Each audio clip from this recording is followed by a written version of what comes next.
What's up, South Florida? This is David coming at you from Fort Lauderdale area. Going to go ahead and break down the UFC Fight Night card for tonight. Super exciting. This card was supposed to be in Shanghai and got moved back to the UFC Apex, which does change a lot of things. You're in a smaller octagon, which definitely can ramp up the pressure on some fighters with having a lot less space to work with here. So looking forward to this one. A lot of fighters. We're looking to answer some questions here. You got Song Yadong going against Chris Gutierrez in the main event, which should be an absolute banger. So really excited about this one. And then, sports betting has gone legal here in Florida. So we'll be getting our lines from Hard Rock Bet, where let's go ahead and get their action and see if we can get some money off the books tonight. So we'll go ahead and get into it here. So our curtain jerker for this evening, you have Talita Alencar going against Hayani Amanda. What is her name? Dos Santos. Hayani Amanda. You have Hayani Amanda coming in at about a minus 165 favorite, which we see on Hard Rock Bet. Talita Alencar coming in on a plus 135. You may remember Talita Alencar if you're a Contender Series fan. She came in, fought a much younger fighter. She's 36. She's been a BJJ grappling type of fighter before trying to move over to MMA. She's definitely on the older end of the age range, especially for women's MMA. Coming in at a little over 33 years old, where you have Hayani coming in at 28 and a half years old. So interesting matchup here. Talita Alencar is pretty one-dimensional as a fighter. She's really kind of just purely based on wrestling and grappling, and you really saw her cardio start to fail her late. So if she can't find an early sub, she definitely tends to kind of struggle later in the fights. And she ended up catching a draw to Stephanie Luciano, who did end up getting a contract from Dana earlier this year. But she's just kind of not an exciting fighter, shorter, a little bit more stocky, strong girl, very, very solid wrestling, especially for this kind of weight class. But Hayani Amanda, who's more of a true atom weight, which is kind of like that 105 weight class. She's probably the best 105er on the planet. She did recently win the championship with Invicta and had a decent little run there as well too. So she has that 5-round experience. I went back and watched her championship fight, and she does not slow down. She's very, very solid striker. She's got quite a few finishes by KO, TKO, even a doctor stoppage in there as well. A few years back in 2020, but also a very, very well-rounded BJJ game. And I am leaning towards this kind of looking a bit like a short line here. I definitely feel like if Alencar can't find an early submission, she is going to fade in this fight. We've already seen it here. And so I'm pretty interested in the money line for Hayani Amanda here, coming in at minus 165. And I do think that there's a pretty good chance that if this does make it into the later rounds, if Talita Alencar can't find a finish, that Hayani Amanda will be able to find a finish. Alencar was shooting bad takedowns in the third round in her debut. She ended up getting 10-8'd, which is pretty ugly. It's definitely not a good look. So the bet here is going to be Hayani Amanda. And I do think that it's pretty interesting here as well. The over 2.5 rounds is minus 190. I think the books kind of see it going that way. But, Hayani's a way more well-rounded striker and a way more well-rounded MMA practitioner that I really kind of like where she's setting up for this. And I do think that a little sprinkle on Hayani Amanda round 3 at plus 1,200 on Hard Rock Bets is a pretty nice look there. So I will be taking the side with Hayani Amanda. as well, and taking a small sprinkle on her to win in round 3 at plus 1200. That's a pretty juicy number there that I think is quite interesting for a look as well. Moving into the second fight, you have Tetsuro Taira going against Carlos Hernandez. Tetsuro Taira is a Japanese fighter that the UFC has been trying to bring along. They've been trying to develop Asian fighters and really try and help penetrate that market and build up some star power there, which, this is a kind of card that is going to showcase that a bit here. I will say that the line is a super chalk bomb. You have Tetsuro Taira coming in at a minus 550 favorite against Carlos Hernandez, who's a plus 400 here, which is pretty tough to get behind that money line. Taira's a world class wrestler and BJJ practitioner. He'll backpack all day. And Carlos Hernandez, not a bad fighter, is a step up for Taira. But Hernandez is definitely giving up a little bit of size, especially on the reach side of things. And while I like Carlos Hernandez, I do think that Taira is elite when it comes to the wrestling and the BJJ and being able to find a submission here. He has been tested over his last couple fights. Esbir Shirez, Jesus Aguilar, CJ Vergara. These are all really, really solid UFC caliber type of fighters here. But I do think that it's pretty clear that Taira should be a favorite. But that being said, the money line's kind of tough to get behind. We're seeing Taira by submission at plus 120, Taira by decision at plus 180. Carlos Hernandez does have good wrestling. He does have a decent submission series in there as well.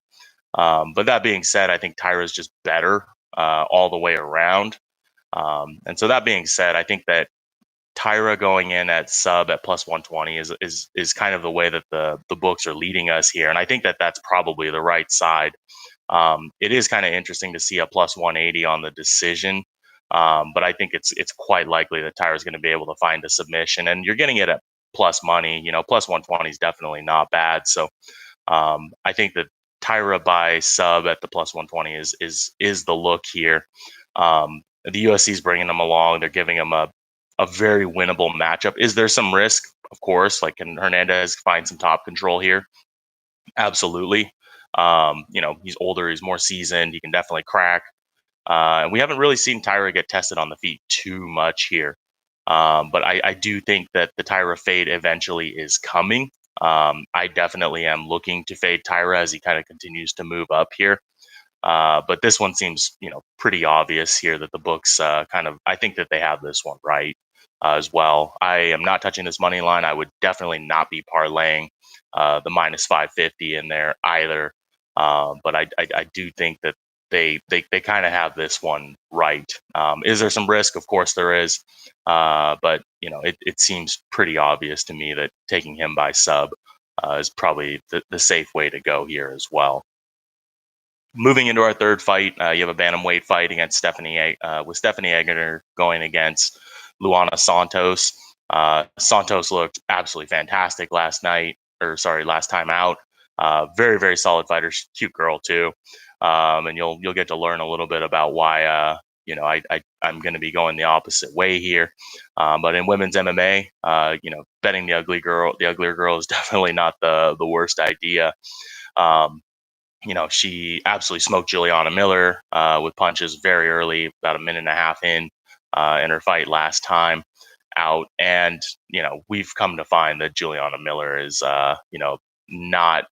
not an elite MMA type of fighter in the first place here. Luana Santos coming in at minus 155. It's a pretty thin line. It's, I think this should be a little bit closer to a pick 'em. I do think that there's some value in Stephanie Egger. One of the things that you want to talk about when it comes to betting is recency bias. Stephanie Egger just came out and looked like crap her last time out. She lost to a knee bar to a debuting Irina Alexieva. And definitely not a good look. But, when you go back and watch that fight, she was beating her in the striking. She actually got her on the takedown. And just kind of got caught up in a little bit of a bad position. I think she had a bad weight cut as well, too. She definitely didn't look great out there when she was a chalky favorite. But that being said, she's a lot bigger. If you watch the weigh-ins, she had a pretty good size advantage. She's very, very good when it comes to the judo. She definitely has a solid submission series, and I definitely think she's a better striker. Um, she's beaten Eileen Perez, losing to Myra Bueno Silva as the champ right now. That's not, that bad of a look. Jessica Rose Clark and Shayna Young, in the UFC are obviously not great fighters, but she went the distance with Tracy Cortez, who's probably one of the best women wrestlers on the planet right now, and still showing it. So that being said, I don't think that it's really worth chasing some of the props here, but getting Stephanie Egger at plus 130, she's just way more seasoned. And, Santos has found a lot of early finishes.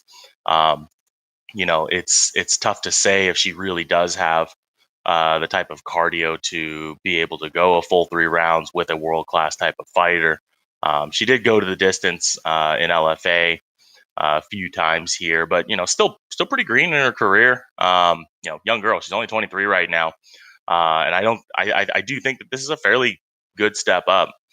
Stephanie Egger is not a slouch. She's 35. It's definitely a little bit on the older side, especially when it comes to women's MMA. So I definitely think that Stephanie Egger is the value side of this. Again, it's women's MMA. Santos could absolutely just come out and starch her, but Egger's shown she has a good chin. She has a good striking. She has a good takedown defense. And I actually think that she can find a lot of top position here. And if this is a fight that goes to decision, you typically are going to be wanting to hold that dog ticket. So the pick is for me is going to be Stephanie Egger at plus 130. So going into our next fight here, this is a fight that got rescheduled from last week. Steve Garcia ended up backing out at 145. He had a terrible weight cut, backed out, about 24 hours from the fight against Melchizedek Costa. Shoot to box kid. He's giving up a little bit of size here. He's got the vitiligo. He's got this kind of like really, he's going to do the crazy hair colors the way that a lot of shoot to box guys do. Shoot to box is one of the gyms that we respect. They're going to bring it. They don't quit. They have a lot of fight in them. They come forward. They bring the pressure. This kid's looked absolutely fantastic in his fights coming out here. I do think he's a rightful favorite as well, too. I think he's definitely a more well-rounded fighter. He came out and absolutely starched Austin Lingo. Losing to Thiago Moises in his debut. It was a short notice fight. And Moises is obviously not a slouch. He's a bit of a legend in the game now. So, no shame in taking that loss. When it comes to Steve Garcia, the dude can absolutely crack. He can strike with anybody. He's definitely one of the fighters that will come in and take one to give one. And the thing that has always worried me a little bit about Steve Garcia is the chin. He can absolutely get knocked out. We saw it against Machate, back in 2022 in the middle of the year here. But he's got, pretty quality wins. Charlie Ontiveros, Chase Hooper, who's, really ascended. And then most recently to Shia Launderd and Beek. So Steve's got a very, very well-rounded striking. He's a good wrestler too. I don't think he's as much of a submission type of artist. This one's tough. I think this line is a little bit on the wide side. I do think that Melchizedek Costa, especially if it was at 145, is the rightful favorite. But this one's starting to feel a little bit like a dog or pass type of situation here. I think that I would be still leaning towards Costa, but I do think that Steve Garcia, especially at a plus 220, is a pretty live dog here. So, I don't have the strongest feel for this one because they are going at a catch weight now at 155. That 10 pounds looks a lot different on Garcia. It definitely seems like he benefited him more. Costa's, looks quite a bit leaner. And that strength is going to matter if it comes to the wrestling. I do think Costa's, got some pretty vicious, aggressive striking as well too. But as we've seen, it only takes one from Garcia to put someone to sleep here. So I don't have the strongest read on this one. I would say that if we're, from a betting standpoint, I do think that a little sprinkle on Garcia plus 220 probably makes some sense here. Although I do think Costa's a rightful favorite. But I don't know that at 155 he's going to have the same type of knockout potential at this weight class. Missing weight and then coming back and fighting a week later after what appears to be a pretty rough weight cut um, is a bit of a red flag. But he's had a week to rehydrate. He doesn't have to cut all the weight again. I would be very careful with that minus 275 line. And I think that Steve Garcia by knockout or, knockout TKO or DQ plus 475 is not bad. I wish it was a little bit bigger. If we go prop sniping, we typically want to see this at like plus 600, plus 700, plus 800 type of numbers, which I think Hard Rock Bet is, smart. They're not giving up that. So I think that is something that you just want to be kind of careful with. This is going to be a banger of a fight. Definitely tune in for this one. Grab a cold beer and kick back and enjoy this one because it should be a pretty fun scrap.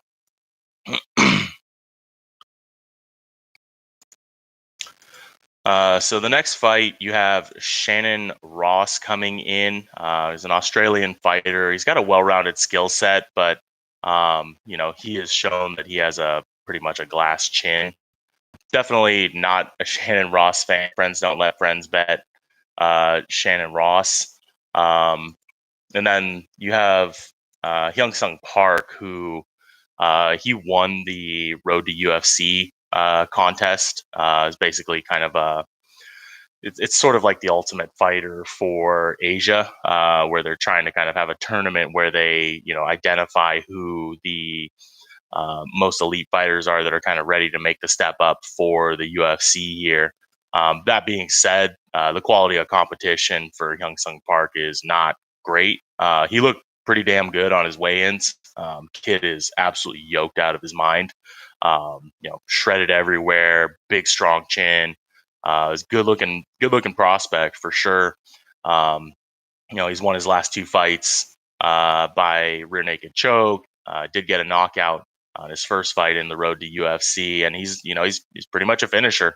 Most of his fights do come by KO or sub.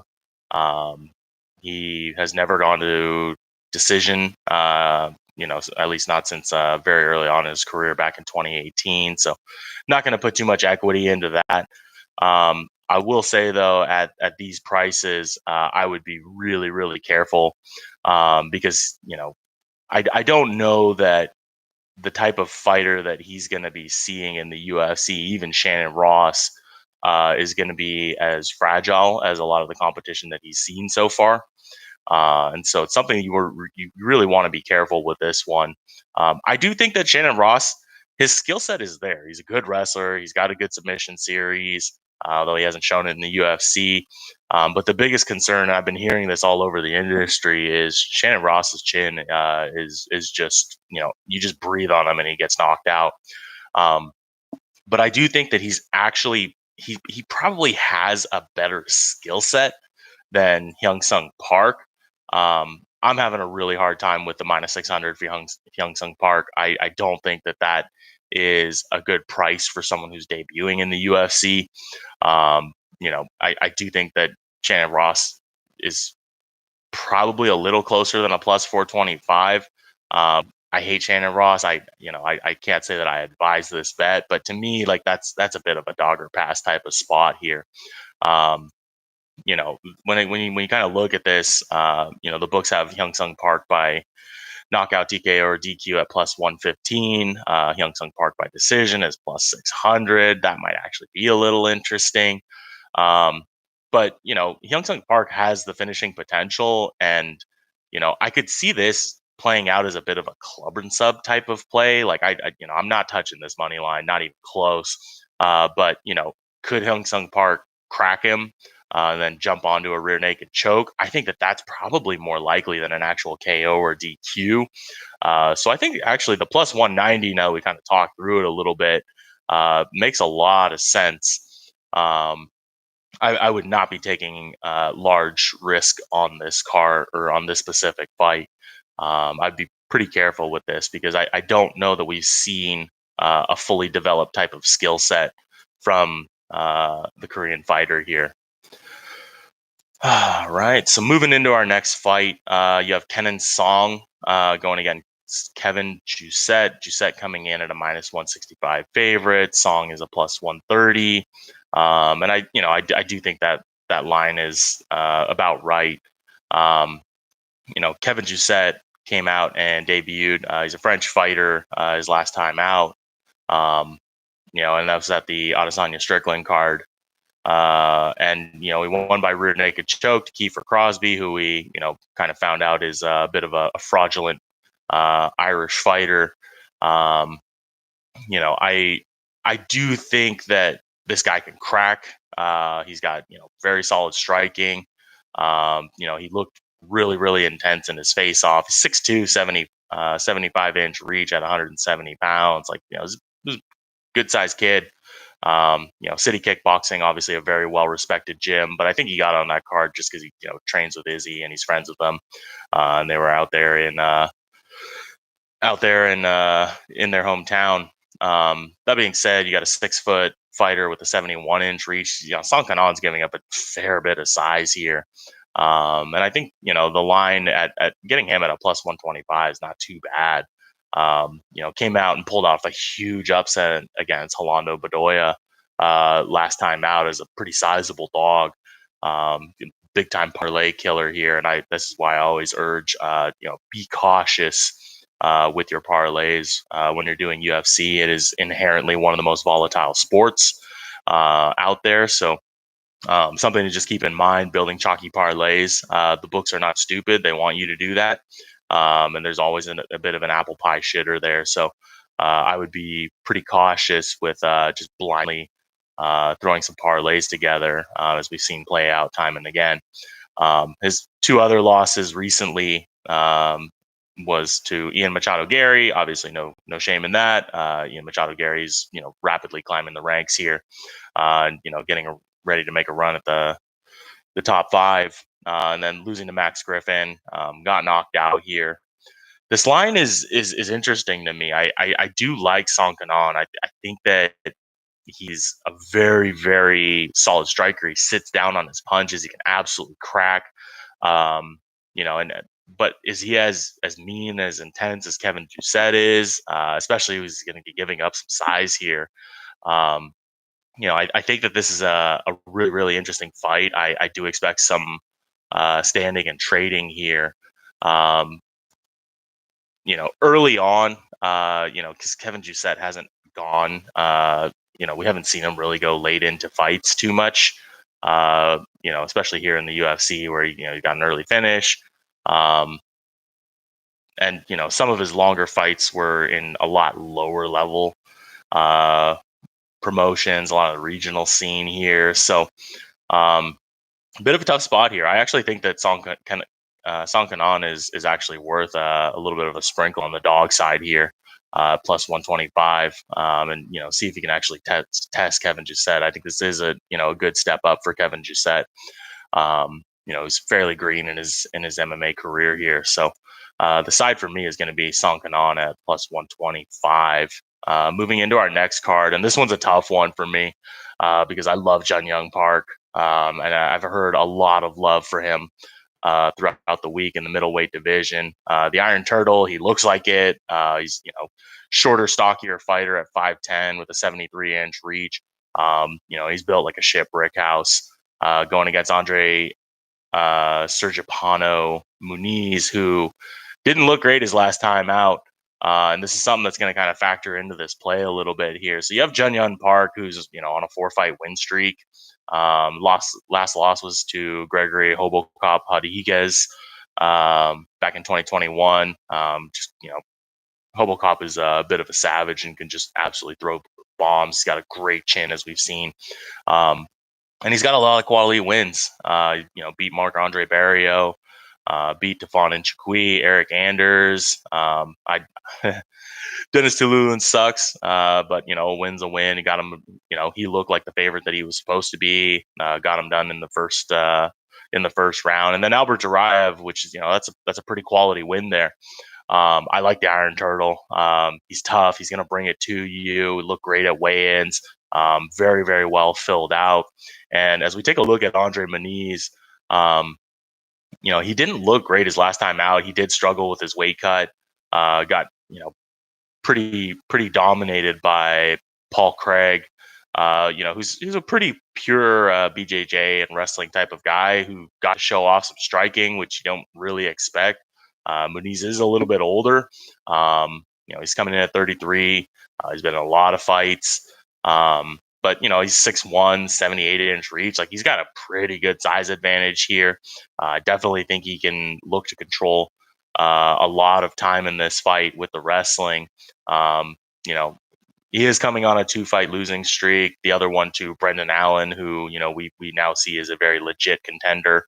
Uriah Hall was his last win back in 2022, and absolutely dominated Uriah Hall. He also has a win over Eric Anders, so common opponent. It's always interesting to kind of take a look at what worked, what didn't work in those fights.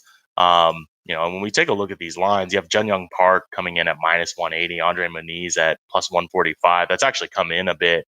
Jun Young Park I've seen him as high as, above -200, with Andre Muniz at +175, +165. So seems like a little bit of the money is coming in here on Andre Muniz, which I definitely think is interesting. I actually think that is the right side. Which pains me a little bit. I do love Jun Young Park, but Muniz I think has very, very world class BJJ, and with a good size advantage. He's not going to be looking to trade with Jun Young Park. I do think he's going to try and drag this to the mat, get him pinned up into the corner of the cage, and start looking for an arm bar, start looking for the rear naked chokes. And at this price, getting Andre Muniz at dog money at +145, I think is super, super interesting. I think that Andre Muniz by submission at +325 is worth a sprinkle there as well too. This could absolutely blow up in our face. The Iron Turtle has very, very good defense. He's got a great chin. He's a very, very good striker. Could he crack Muniz on the way in? Absolutely. But if this gets to the mat, I do think that Muniz has a pretty sizable advantage when it comes to the wrestling and the jiu-jitsu. So the pick for me is going to be Andre Muniz at +145 here. Moving into our next fight, we have, looks like he's got out of order a little bit. Where is it? So you have Tim Elliott against Sue Maderji. Tim Elliott's taking this fight on short notice. I think he has a lot of name recognition for the division. He's ranked number 10 in the flyweight division. He's 36 years old, though. He hasn't been training quite as hard, it doesn't seem. He's also a single dad, and that's pretty well documented on his social media. And he was talking about in his press interview that he wants to really kind of focus on the striking. And Sue Maderji, the Tibetan Eagle, is probably not the person you want to be doing that with on short notice, especially without a real proper camp. So I think there's definitely some red flags here. Tim Elliott coming in on a week's notice and coming in at a -160, I don't think makes a lot of sense here. He's obviously been around for a long time. He's got a very, very solid UFC type of pedigree. He got worked by Muhammad Mahayev his last time out in round 3, where Mahayev, came back and actually, looked the part, where Mahayev hasn't done so in his last couple fights. He's been behind in his fights and having to come back and win inside the distance. Even when he blew out his knee against Rafael Filho. But solid wins here. He's got Victor Altamirano, Tagiru Limbekov, lost to Matthias Nicolau. Pretty solid fighter there. But he's fought the who's who. He hasn't won very many of them, but he does have experience against the Brandon Royvals, Askar Askarov, Davison Figueiredo, who looked amazing last week out. Cashed us a nice big dog ticket here. Louis Smolka, Demetrius Mighty Mouse Johnson. That just tells you how old this dude is. Kind of give you an idea of, kind of the wear on the tires here. I do like Tim Elliott as a fighter. I think the public is buying that, to a good degree here as well. And that's kind of where I'm a little bit concerned with him coming in at, a little bit of a chalk line here. Sumaderji is, they're both very similar in size. He lost the triangle choke to Matt Schnell, who's one of the best wrestlers in the division right now.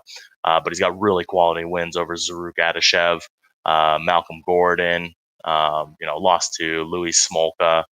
But he's fought a lot of these Russian guys who we all know are very, very solid wrestlers. Um, and that's the one area where I do think he's probably giving up a little bit to Tim Elliott. But again, the cardio may not always be there when you are coming in on short notice. He's always game to scrap, and especially if he wants to stand and trade with this guy. Sumaderji's coming in off of full camp. He was going to be in his home backyard for this fight. To me, I think this one is a pretty obvious dog spot to go ahead and take here. I like Sumaderji at plus 130. I think that's a really, really nice line to get him at value. I think if this was in Asia, this would be Maderji would probably be lined as a very, very slight favorite. At worst, a pick 'em here. And I just have a lot of concerns with Tim Elliott here. He's getting a little bit older. I know he's staying ready, but I don't love the spot, especially if you're going to stand and trade. I do think this Sumaderji is a murderer with very, very solid power here. So I personally will be going Sumaderji. Tim Elliott also hasn't been finished very much. I do think that it's interesting to take a look at Sumaderji by KO, TKO or DQ. That's a plus 225. I think that's an interesting sprinkle. I wouldn't be going large equity on it, but I do think that is the right side here, on the side that I personally will be taking as well too. Just let's see. But I do think that on volume and just the more damaging strikes, I do think Sumaderji is very much the side here. Moving into our next fight, you have Nasrat Haqparast going against Jamie Mullarkey. Tough one here. I like Nasrat Haqparast. I don't know that this is necessarily a style of fight that is an easy win for him. He's also not a finisher. He's got a very, very extensive record, both in the UFC and in the amateur regional scene, where he was getting a lot of finishes then, but he has not been able to really find very many finishes here up at the UFC level. John McDessie, Landon Quinones, his last two wins, and those are not great opponents. They're not bad fighters, but certainly, not anywhere within the top 15. With losses also by decision to Bobby Green and Dan Hooker, both, pretty solid fighters out there. So, that being said, Mullarkey is, he's a tough fighter. He's going to bring it to you. The Aussie guys are building a pretty good reputation out there. But he's got the glass chin. He will come in. He's got good striking. He's got good wrestling. He's got good submission series. But it's always a little bit worrisome. Jamie Mullarkey is coming in with a decent size advantage, which I think will absolutely work in his favor here. But I have a hard time fading Haqparast. I think it's Haqparast by decision. At minus 200, you do kind of want to see a fighter that has some type of finishing potential. And I think that he may have a chance with Mullarkey here. You got Haqparast by decision at plus 115. His KO, TKO, DQ is plus 350 or plus 1600 by sub, and he doesn't sub anybody. But Jamie Mullarkey is the type of fighter that, if he can avoid getting cracked, and, we haven't seen the type of knockout power from Haqparast, I do think he's a live dog here. I don't know if I'm really going to get behind it. Tough to say, but I do think that Haqparast, probably by decision, at the plus money is probably going to be the prop that's worth taking a little sprinkle on here. Moving into your co-main event, you have Anthony Lionheart Smith going against Khalil Roundtree. If you know Khalil Roundtree's story, he's on record saying that he always gets the butterflies before going into the cage. Used to be a heavyweight. He was a big flabby dude and has really kind of worked himself into shape, to get into this weight class here. But but he's a very low volume type of fighter. He's got wins over Chris Daukaus, Dustin Jacoby, Carl Roberson, which that was an awful fight. Modestas Bukauskas, but then losses to Marcin Prachnio, Ian Kudalaba, Johnny Walker back when he was really, really green. So this one I think is going to be another dogger pass type of spot. Anthony Smith lives in Vegas. Obviously, he's a commentator for the UFC now. He is getting old. He's 35, but he's got a fair bit of height and reach going into this fight. He won by split decision against Ryan Spann. I don't know that I agreed with that decision, but Ryan Spann, obviously a pretty solid wrestler. So I don't love Khalil Roundtree at chalk. I don't mind him at an underdog type of price, but do I think that Anthony Smith could, especially in a smaller cage, get him to the ground where Khalil Roundtree really kind of struggles? And I don't think Anthony Smith is a smart fighter. I don't think he's going to try and stand and trade with Khalil Roundtree. I think he's going to get him up against the cage, try and drag his butt to the ground, and then try and start looking for the submission series. So one, I think the money line's pretty interesting. Getting Anthony Smith at dog money here, just because I can't get behind laying Khalil Roundtree chalk, but you got Anthony Smith by submission at plus 550. I think that's an interesting sprinkle there as well. And when it comes to MMA, again, trying to find some of these big plus monies can really kind of help secure the floor on a card for you. And so the side will be Anthony Smith for me, plus 165, and I am going to be taking a small sprinkle on his submission prop because I think he's smart enough to know he doesn't want to stay and trade with this guy's. Khalil Roundtree's got vicious kicks. He doesn't throw a lot of them, but they do crack. And I think that Anthony Smith, especially with his longer, skinnier legs, I don't think he's going to want to sit there and take too many of those. So the side for me is plus 165 on Anthony Smith with a little sprinkle on his sub prop coming in at almost 6-1 there. And then our main event, I'm really excited for this fight. You have Song Yadong going against Chris Gutierrez. Gutierrez looked great his last time out. It's on record that his coach has cancer, and he's fighting with a lot of emotion, trying to secure wins for that gym. Absolutely wrecked Alatang Haley his last time out. With really quality wins over Frankie Edgar, Felipe Colares, Bakary Donnell, Vince Morales. Like these, he's got a good resume. I like Chris Hernandez. He's 5'9", 67-inch reach at the 135 weight class. But that being said, this fight was meant to showcase Song Yadong. 26-year-old Chinese fighter who the UFC has been really trying to build up. He's 5'8", 67-inch reach. Murderous striker. He's got very, very, very good boxing. And absolutely put a beating on Ricky Simone last time he main evented out. And his fight against Corey Sandhagen, which I think was pretty controversial in the market. It got stopped because of a cut. The doctors stopped it in round 4, and it was an even fight. Like they were 2-2 going into the 5th round. And Corey Sandhagen, obviously, very quality contender that should be getting a title shot pretty soon here.